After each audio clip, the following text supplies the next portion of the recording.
Hola, muy buenas a todos. En el capítulo de hoy continuamos con la biología y ayer ya comentamos, para mí, para vosotros, en una semana comentamos el sistema inmune y cómo básicamente el cuerpo se defiende de los microorganismos malos que entran al cuerpo. Y en el capítulo de hoy vamos a continuar y vamos a hablar sobre la inmunología.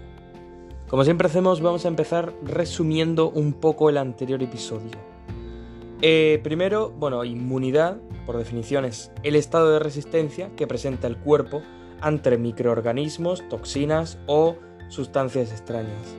Nosotros y todos los organismos tienen un sistema inmunitario innato, es decir, que nacen con él, que es capaz de eliminar muchos patógenos y está formado por barreras físicas, químicas y microbiológicas, como por ejemplo los glóbulos blancos que se comen de forma inespecífica todos los antígenos y que intervienen en la reacción de inflamación,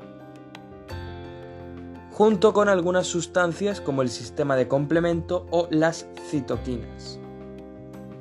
Esto es básicamente, en un resumen muy breve, las líneas de defensa que tiene nuestro cuerpo ante estos antígenos, que son microorganismos perjudiciales o simplemente extraños.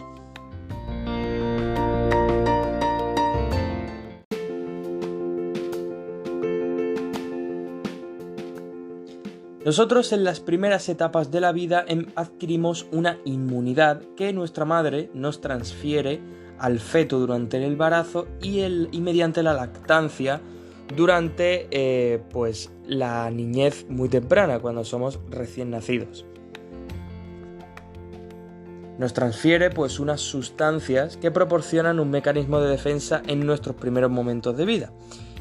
Y que cuando nos vamos desarrollando, ese sistema se va sustituyendo progresivamente por otro sistema inmunitario adaptativo propio nuestro. Este sistema se va adaptando y tiene una mayor capacidad de respuesta a medida que entra en contacto con nuevos patógenos. Básicamente va aprendiendo y va mejorando. En base a esto podemos diferenciar entre dos tipos de inmunidades: la innata, que es con la que nacemos, y la inmunidad adquirida, que es la que vamos desarrollando a lo largo de la vida. La inmunidad adquirida, a su vez, puede dividirse en dos tipos: la activa y la pasiva. La inmunidad adquirida activa es cuando el propio organismo es el que fabrica los anticuerpos. Y también puede ser de dos tipos. Si el organismo padece una enfermedad y él crea los anticuerpos, será una inmunidad activa natural. Sin embargo, si se somete a un proceso de vacunación, será una inmunidad activa artificial. Por otra parte, la inmunidad adquirida pasiva también se divide en naturales y en artificiales. La inmunidad adquirida pasiva es cuando los anticuerpos no han sido creados por el propio organismo, sino que proceden de otros. La pasiva natural es cuando el feto o el recién nacido recibe los anticuerpos de su madre por la placenta o por la lactancia. Y la inmunidad pasiva artificial es cuando, por ejemplo, se le inyecta al paciente un suero que contiene anticuerpos. Todo esto de los sueros y las vacunas lo pasaré a explicar luego. Os recomiendo que os hagáis un esquema de todo lo que acabo de decir, porque es bastante complicado de entender habiendo escuchado solo esto. Lo resumo rápido para que os enteréis. La inmunidad adquirida se divide en activa y pasiva. La activa se divide en natural, que es por una enfermedad, y en artificial, que es por vacunas. La pasiva se divide también en natural y artificial. La natural es a través de la lactancia y la placenta, y la artificial mediante sueros. Si ya lo habéis apuntado, pasamos a explicar los sueros y las vacunas.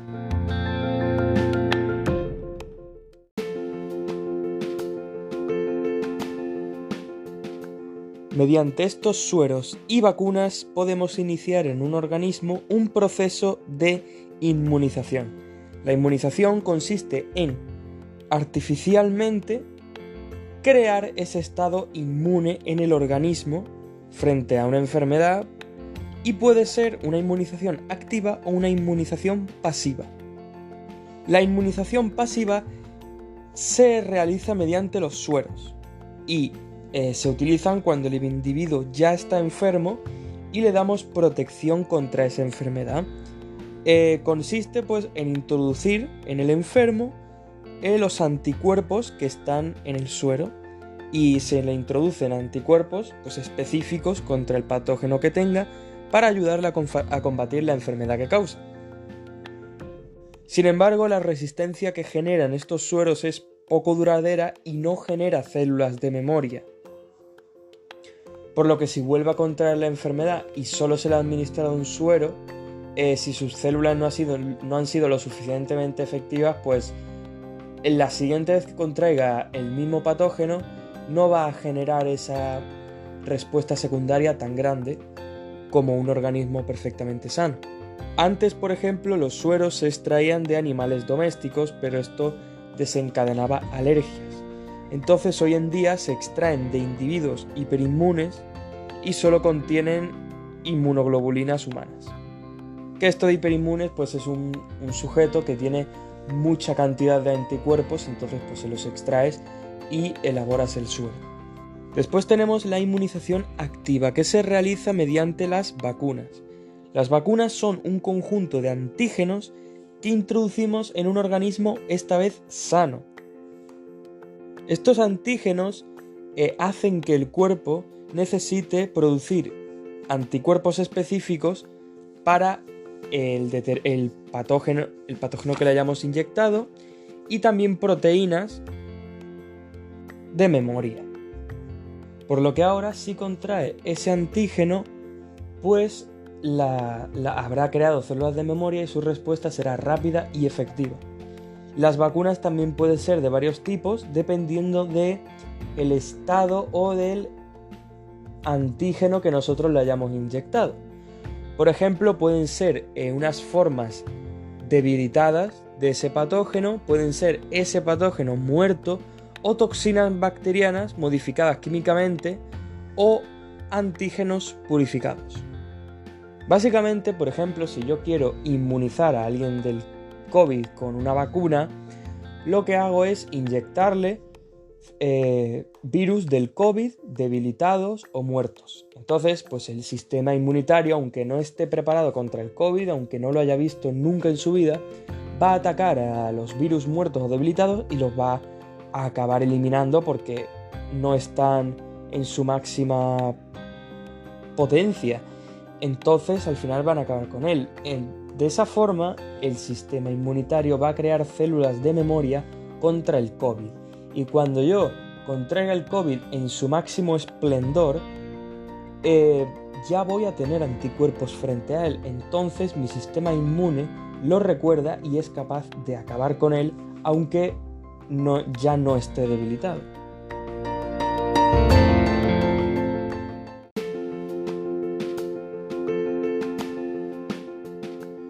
Ya he explicado todo esto, pues os he contado los microorganismos, cómo entran, cómo eliminarlos, qué hace el cuerpo para eliminarlos, pero no os he contado en sí lo que causan, que son las enfermedades, que supongo que será lo más interesante. Así que ahora mismo vamos a ello. Una enfermedad infecciosa es una enfermedad pues causada por un microorganismo que entra al cuerpo, por una infección. Y las enfermedades infecciosas siguen un transcurso general que podemos dividir en varias fases. Estas fases pues, se dividen dependiendo de la capacidad de contagio y de la respuesta inmunitaria que el cuerpo da. Las fases son el periodo de incubación, el periodo de desarrollo y el periodo de convalescencia, que a lo mejor las dos últimas no os suenan, pero seguro que lo de incubación lo habréis escuchado en alguna parte. El periodo de incubación es el tiempo que pasa desde que entra el patógeno en el cuerpo hasta que empiezan a aparecer los síntomas.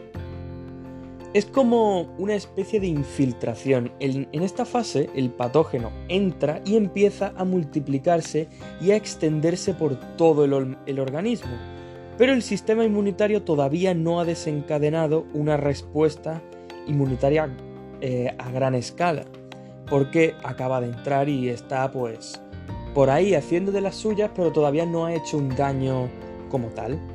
En cuanto al contagio, algunas enfermedades durante este periodo no se contagian porque el organismo no se ha extendido lo suficiente, pero otras sí que pueden ser contagiosas en esta etapa. O sea que una persona infectada puede transmitir el patógeno sin saberlo, porque claro, tú hasta que no notas los síntomas no sabes que tienes un microorganismo. Entonces vas a la calle por ahí, tosiendo, estornudando, tocando cosas y tal. Por ejemplo, con el COVID-19 pasa lo mismo. Pasa esto. Se demostró que muchas personas pueden transmitir el virus antes de que empiecen los síntomas. Después de esto tenemos el periodo de desarrollo o el periodo agudo. En esta fase es cuando se empiezan a manifestar los primeros síntomas de la enfermedad por la replicación del patógeno. Aquí el patógeno ya está causando daño. Entonces el organismo desarrolla una respuesta inmunitaria adaptativa que es más específica y más eficaz que la innata, que es la que tenemos de siempre y lo único que hace es atacar a cualquier cosa que haya, no va por ningún patógeno en específico. Y en esta etapa es cuando hay mayor riesgo de contagio por la enfermedad, porque ya está extendido por todo el cuerpo. Y por último tenemos el periodo de convalescencia. Aquí, si es que no te has muerto antes, pues el organismo se recupera de la infección. Durante esta fase, la respuesta inmunitaria elimina el agente infeccioso, los síntomas van desapareciendo y el organismo empieza a reparar los daños. Y aquí pues es cuando se desarrolla la inmunidad adquirida. Aún así, aunque el patógeno vaya desapareciendo, puede haber contagio. En algunos casos, hasta que el organismo se libera completamente del patógeno, puede seguir contagiando la enfermedad.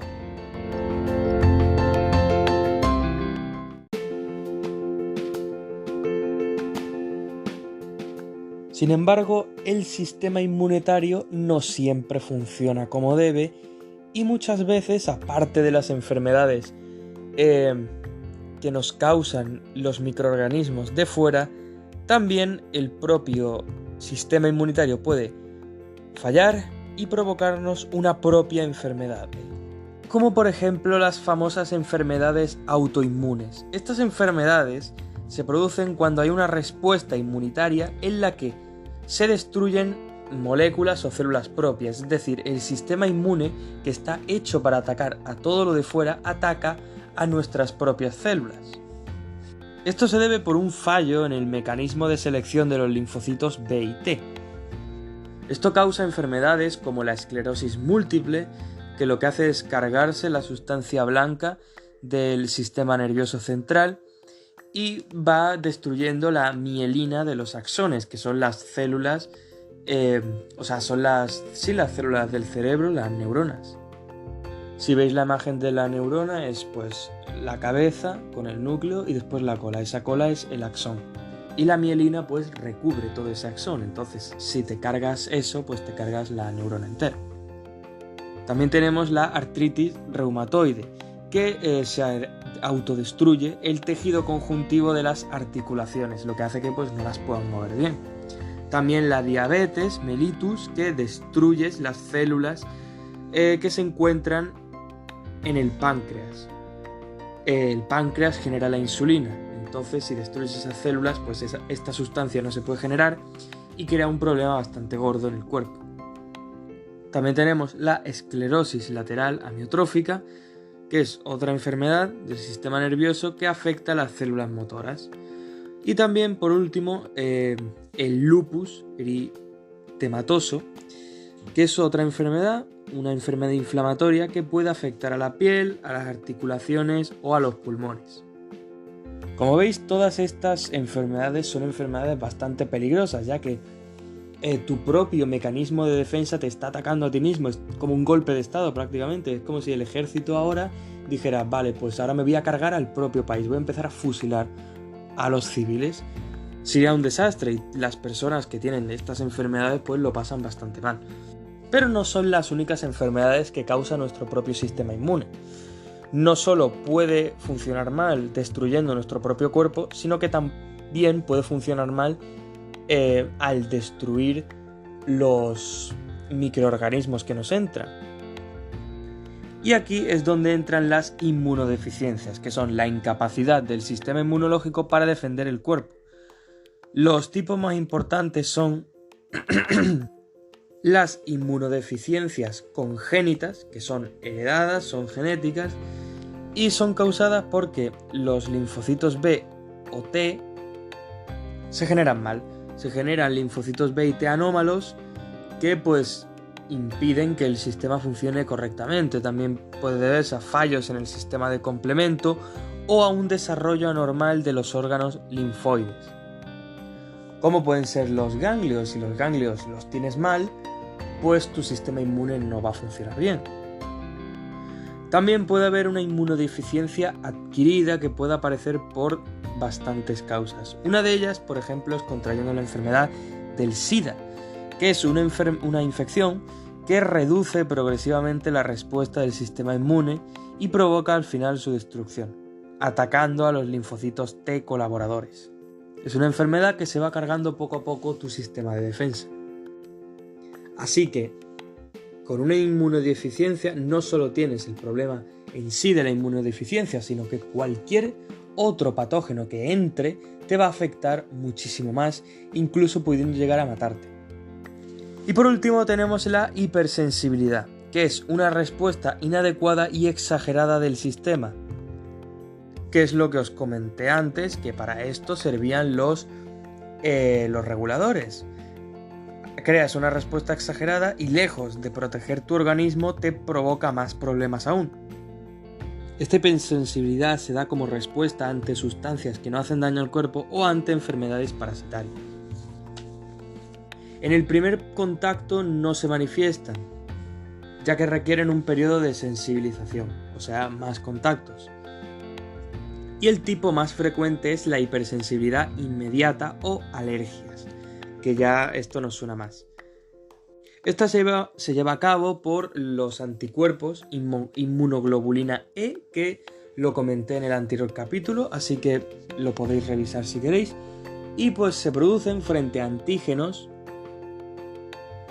que no hacen daño al cuerpo verdaderamente, llamados alérgenos. La exposición al alérgeno pues lleva a cabo a la síntesis de moléculas de inmunoglobulina E que se unen a la membrana de los mastocitos y los basófilos, y en una nueva exposición la unión de los alérgenos con la inmunoglobulina E ahora lleva a cabo a la liberación de mediadores químicos de la inflamación, como la histamina, que dan lugar a que pues, se inflamen, a la rinitis, al asma o al shock anafiláctico. En resumen, el organismo genera una respuesta totalmente sin sentido y exagerada frente a algo que no es peligroso. Como por ejemplo el melocotón. La gente que es alérgica al melocotón, esto es lo que le ocurre. El melocotón no es que sea peligroso, simplemente es peligroso para esta persona porque tiene una hipersensibilidad a él.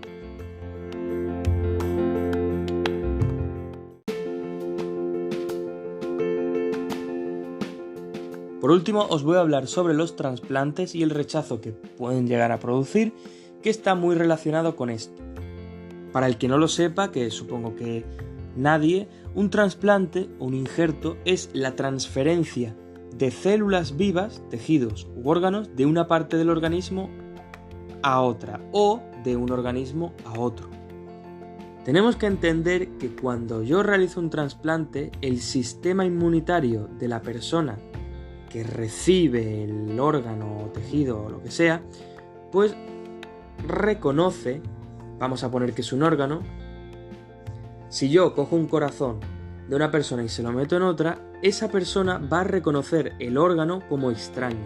Entonces su sistema inmune va a actuar en contra de él, produciéndose lo que se llama el rechazo. Esto ocurre porque cada especie y cada persona tiene en sus células, en la superficie de sus células, un conjunto de proteínas que se llaman antígenos de histocompatibilidad. Entonces, si los antígenos de histocompatibilidad del órgano que he trasplantado son diferentes a los del receptor, pues el sistema inmune los reconoce como extraños y genera una respuesta contra ellos.